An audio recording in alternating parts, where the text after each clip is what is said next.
மது ஒழிப்பு மாநாட்டிற்கு அதிமுக அழைத்ததற்கும் 2026 சட்டமன்ற தேர்தல் கூட்டணிக்கு எந்த தொடர்பும் இல்லை என்று விசிக தலைவர் திருமாவளவன் தெரிவித்துள்ளார்.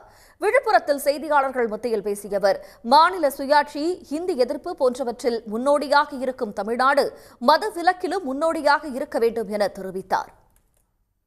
தமிழ்நாட்டில் உள்ள எல்லா கட்சிகளுமே மதுவிலக்கில் உடன்பாடாக இருக்கிற போது அரசு மதுபான கடைகளை படுஜோராக நடத்த வேண்டிய தேவை என்ன எழுந்தது? அதை ஏன் படிப்படியாக குறைக்கக்கூடாது? மாநில சுயாட்சிக்கு முதல் மாநிலமாக தமிழ்நாடு இருக்கிறது என்று பெருமையோடு சொல்லுகிறோம். மொழி உரிமை போராட்டத்தில் தமிழ்நாடு முதல் மாநிலமாக இருக்கிறது என்று பெருமையோடு சொல்லுகிறோம். வடவர் ஆதிக்கத்தை எதிர்த்து குரல் கொடுக்கக்கூடிய மாநிலங்களில் முதன்மையாக இருப்பது தமிழ்நாடு என்று பெருமையாக சொல்லுகிறோம். இந்தி திணிப்பை, நீட் எதிர்ப்பை எதிர்ப்பதிலே தமிழ்நாடு முதன்மையாக இருக்கிறது என்று சொல்லுகிறோம்.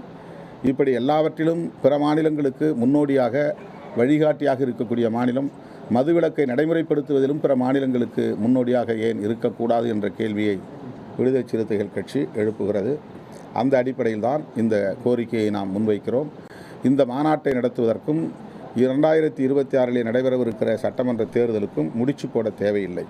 அது வேறு, இது வேறு. இதில் எல்லோரும் சேர்ந்து குரல் கொடுக்க வேண்டும் என்று நாங்கள் அறைகூவல் விடுப்பது ஒரு தூய நோக்கத்திற்காகத்தான். இதில் எந்த விதமான உள்நோக்கமும் கிடையாது. உடனுக்குடன் செய்திகளை தெரிந்து கொள்ள சன் நியூஸ் பெல் ஐகானை கிளிக் பண்ணுங்க.